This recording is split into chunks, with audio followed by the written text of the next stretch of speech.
Assalamualaikum warahmatullahi wabarakatuh. My name is Yonathan Iwangsa Sima. I'm from Marine Engineering 2020. And now I will tell you guys about the task that Mr. Undergo gave to us or gave to me. And check this out. For the first problem, a bicycle rider is traveling at constant speed and he brakes during a time like this until a stop. So we can find the final speed is 0 because the cyclist is stopped when he was here, and the cyclist doing accelerated linear motion. Assume that the magnitude of the braking acceleration increases linearly in time according to A equal with B multiplied by T divided by M. So we can assume that the A or acceleration is B multiplied by T divided by M. When the wind blows and snaps an iPod with speed VPO directed downwards, so we can assume that the iPod is free fall motion. So the iPod didn't have the initial speed, only have the final speed, and the final speed is VPO. We can assume that final speed of the iPod is VPO here because the iPod didn't have initial speed. iPod is free fall motion, and cyclists catch the iPod at the instant the cyclist has come to stop. Assume the cyclist catch the iPod at hay as above the ground. For the first question, how far did the bicycle travel while it was braking? Cyclist, this is the cyclist. Bicycle travel. This is the accelerated linear motion. We already have this one, this equation, Vt equal with V0 minus AT. Vt 0, because at the end of this one, when the cyclist catch the iPod downfall, the speed of the cyclist is 0. And why this one is minus? Because the cyclist was braking. The cycle was braking until stop, so minus. This is the deceleration. We got the V0 is 80, and then we have this one. This is the equation of the distance. S is V0 t plus half AT square, and we can put the V0 here, 80 to V0 here.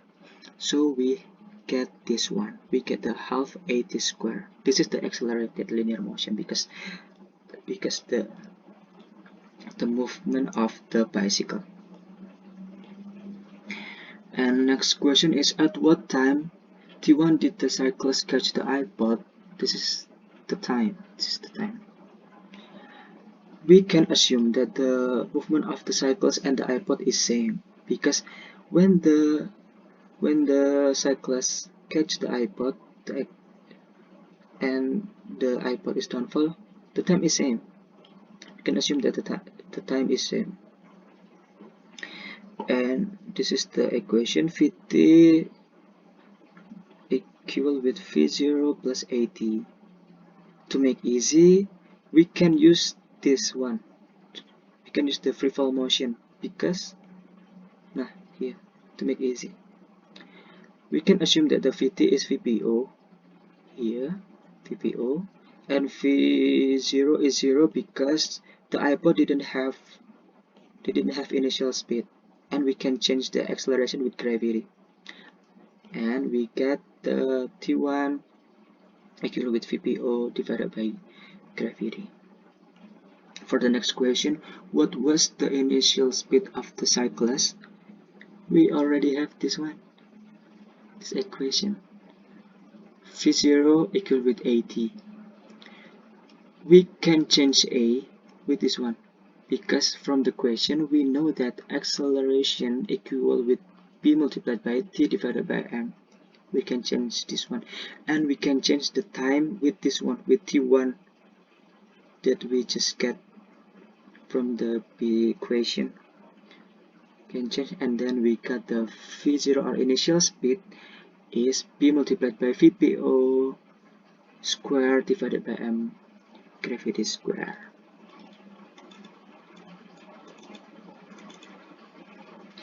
And then for the next problem, like this.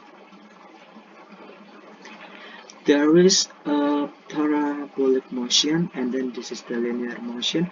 The parabolic motion is ball motion, ball force, and then the linear motion is human motion, human force. There's human throws a ball upward at an angle theta with an initial speed v0. He tries to catch up to the ball by accelerating with a constant accelerating a for a time interval t1, and then continues to run at a constant speed for t2. He catches the ball at the same height he threw the ball. And the question is, what was the percent acceleration? I already have this equation. Distance equal with v0t plus half a t squared. For s, this is the parabolic motion. S, or distance, is parabolic motion. So this is the ball motion, not the human motion. Human is linear, and the ball is parabolic, like this. So this one is for human force or human motion. This one. We can use the x max because this is the parabolic, because this is the ball motion. X max like this. X max is v0 square sin to theta divided by gravity, equal with a multiplied by t1 for this one. v0 here, so we can use the t1, not the t2, multiplied by t2. Multiplied by t2. This one is get from the a equal with v divided by t, and then this one plus half multiplied by a multiplied by t1 square. Because why did we use this one at t1? Because the a accelerating with a constant according a for a time interval t1, so this one is t1 square. v0 square sin to theta divided by gravity equal with a t1 multiplied by t2 plus half t1 square. To make easy, we can multiply by 2 to cross out this one divided by 2, so we get 2 v0 square sin to theta divided by gravity equal with a 2 t1 t2 plus t1 square. And then the acceleration that we get is 2 divided by gravity multiplied by v0 square sin 2 theta divided by 2 t1 t2 plus t1 square. That's it. And then the third problem.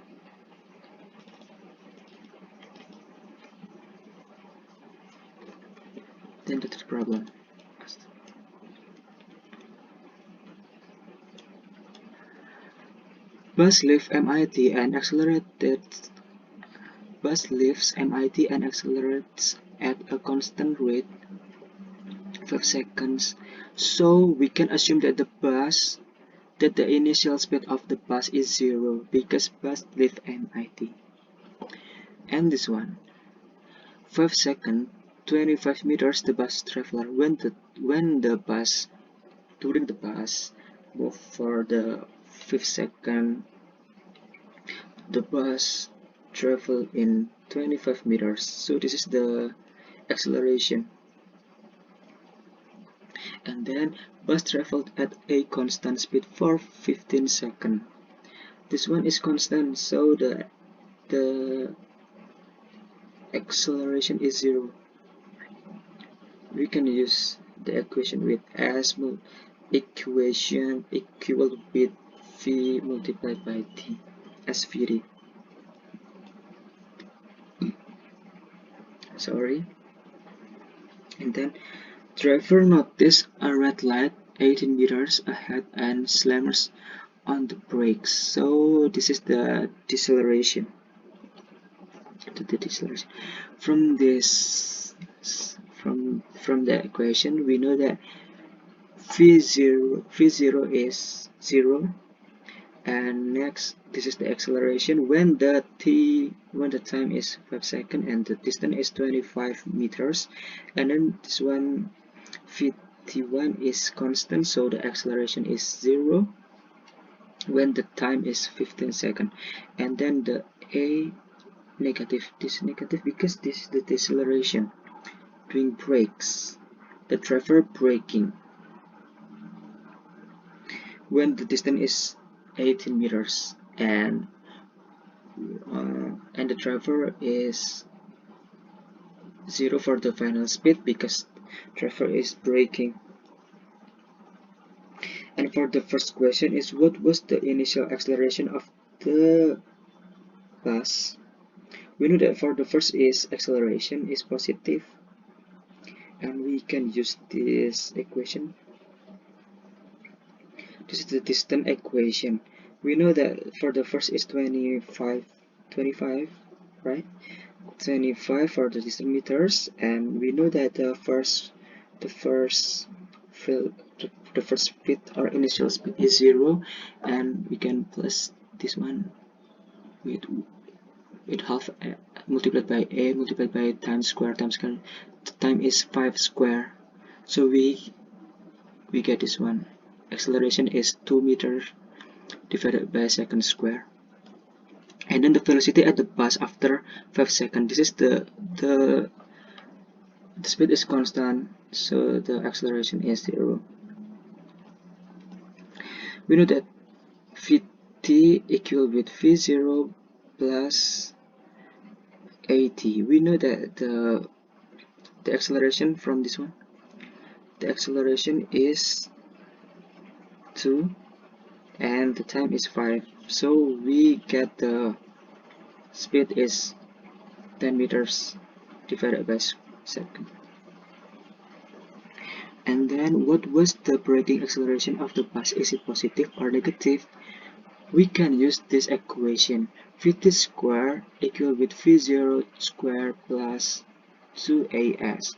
We know that for the end of the movement of the bus, the speed is 0 because the driver is braking, and the v0 square, we already have this one 10 here, because when the bus start to braking, the velocity is 10, so we can assume that the v0 here is 10 square, and plus 2 multiplied by a multiplied by 18.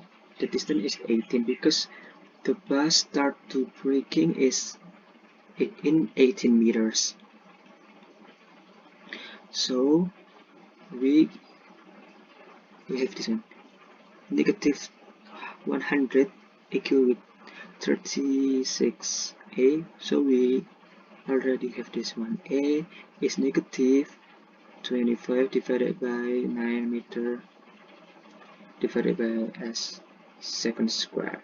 So this is negative because this is a deceleration, not an acceleration. And next, how long did the bus brake? How long? So this is the time question. We can use this equation, Vt equal with V0 plus AT. We know that at the end of the movement of the bus is 0 for the speed and equal with 10 plus negative from here, negative 25 divided by 9, and from the initial speed is 10 here, and we get the time is 3.6 seconds.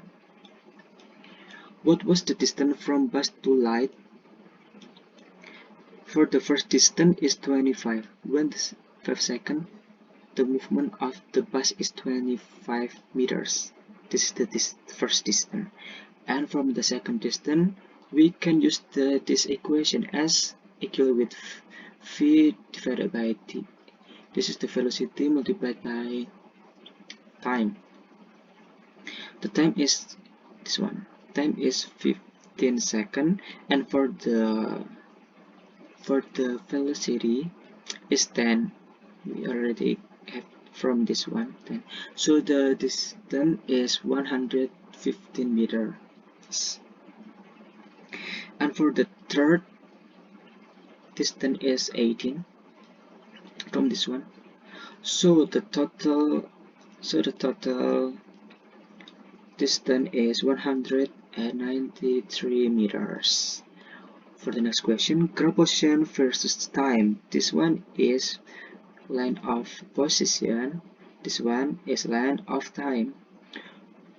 When the time in here 5, the distance is 25. This is an acceleration, so the graph is curved like this.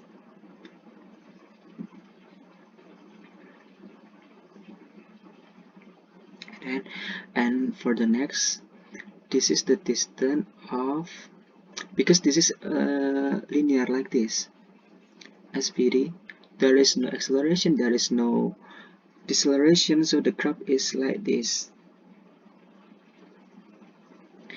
So, and when the time is 20, the graph is like this.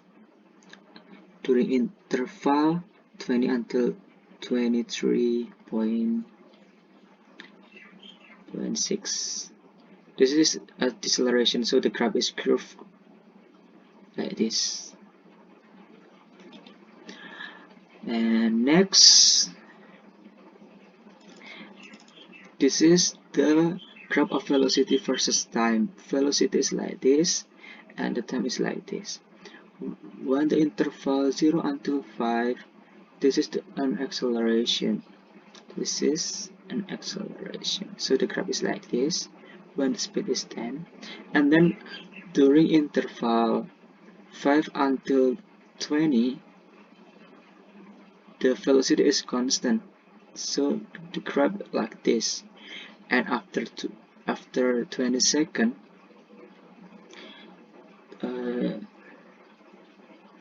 there is a deceleration like this during interval 20 until 23.6. And then the acceleration versus time. This is an acceleration. It's an acceleration, and this is the time. During interval 0 until 5, the acceleration is still constant too, like this. And from the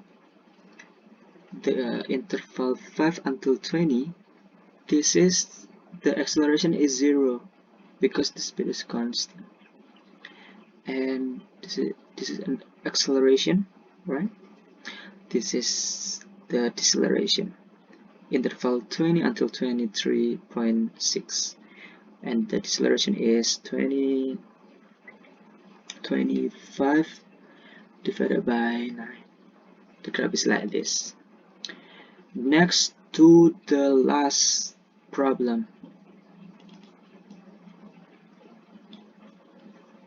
And from this figure, there is a control, there is a rope, there is a block. We know that this is the normal force, this is the weight, this is the tension, this is an acceleration, this is a weight. From the question, we know that the mass 1 is bigger than m2, and we can ignore the mass, friction, and rope. This is the mu static bigger than mu kinetic. First question is, body 3 accelerates downwards at a constant rate of magnitude a, but only one of the of the other block moves. So from the question, we know that M1 bigger than M2. So the block 2 is movement.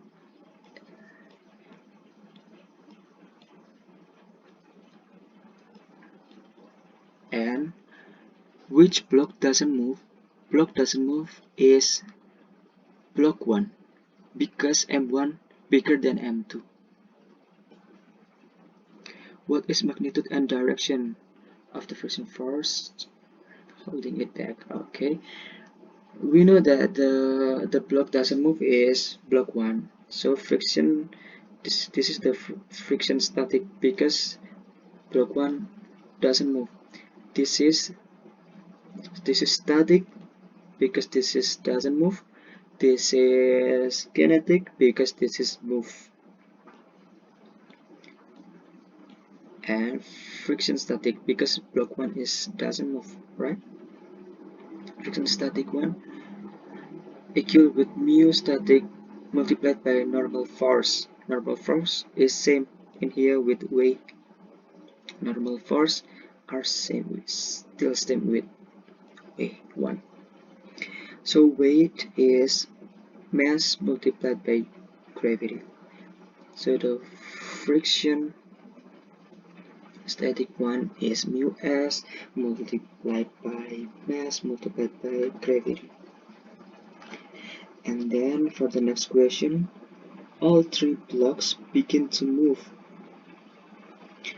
Find the acceleration of all three blocks and tension in the rule. So from this figure, there is no static again, but there is only the kinetic force, kinetic motion. Because from the question, all three blocks begin to move. Yeah. We start from the block 1. We can assume that sigma force equal with m1 multiplied by a1. From this sigma force 1 here, tension 1 minus f1 equal with m1 multiplied by a1 because move, yeah. If this one doesn't move, sigma force is 0 like that. Because this is move, so sigma force is m1 multiplied by a1. Here we can operate this one, right? And the tension, where this one is, we can assume that the tension 1 and tension 2 are same because the rope is 1 like this. The rope is 1, so we can assume that the tension 1 and tension 2 are same. And we got the A1 is T minus force 1 divided by M1. For the M2, sigma force 2 is M2 multiplied by A2 for the F2. Sigma force 2 is the tension 2 minus force 2 minus friction 2 like this is M2 multiplied by A2. So we got A2 like this. So same, the T2, we can assume that T1 and T2 are same. So we got this one. A2 is T minus F2 divided by M2. Now the block 3. Sigma force 3 is M3 multiplied by A3. This one, sigma F3, sigma force 3 is way minus T3. Way minus T3, right? Is M3 multiplied by A3. We can assume that the T3 is T1 plus T2 here. T3 is T1 plus T2. So from here, we know that the T3 we can change with 2T, like this. So the acceleration 3 is V3 minus 2 tension divided by M3. And for the average of the acceleration now, A3, that is A3 is A1 plus A2 divided by 2, like this. A3 is A1 plus A2 divided by 2. So we already have the A3 here, we can put here, and then the A1 or acceleration 1 we can put here, and plus A2, this one, to this one, and we can divide it by 2. To make easy, we can multiply all this equation with 2. So we got this one, 2V3 minus 4 tension divided by mass 3 is T minus F1 divided by M1 plus T minus F2 divided by M2. We can move this one to another side. So we got this one. We can classify the same thing like tension, this one. So minus 40 divided by M3, move to another side, and this one is same, minus F1 divided by M1, move to another side, this one too, move to another side. Okay, we already have this one equal with 2V3 divided by mass 3 plus F1 divided by M1 plus F2 divided by M2, and this is same. And for the way, 2V3, from the way to V3, way is mass multiplied by gravity, so we can cross out the mass 3 like this, and then plus F1. F of friction is mu k, because this is move, so kinetic, mu k multiplied by M multiplied by gravity, so we can cross out the M, the mass. This is same, and we get this tension multiplied by 1 divided by mass 1 plus 1 divided by mass 2 plus 4 divided by mass 3 is to gravity multiplied by 2 mu kinetic gravity. And we can classify again in this one. Gravity is out, and tension is gravity multiplied by 2 plus 2 mu kinetic divided by 1 divided by M1 plus 1 divided by M2 plus 4 divided by M3. I think it's enough. Thank you for Mr. Endarko. I hope you understand what I say, because my English is not good to right now, but I did my best. And thank you. I'm sorry if I said wrong. Thank you for your attention. Assalamualaikum warahmatullahi wabarakatuh.